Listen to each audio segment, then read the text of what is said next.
Hi, welcome to day 25. Today you are going to learn this word, song.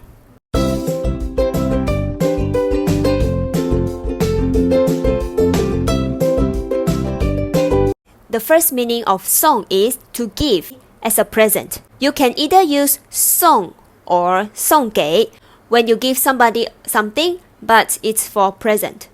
For example, 朋友送了我2张电影票。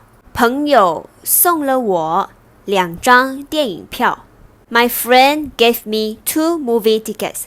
朋友送了我2张电影票。生日快乐，这是送给你的。生日快乐，这是送给你的。Happy birthday, this is for you. 生日快乐，这是送给你的。The second meaning of song is to deliver or to send something or somebody to another place.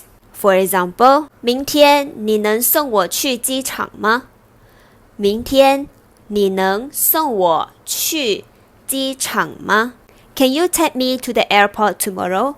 明天你能送我去机场吗？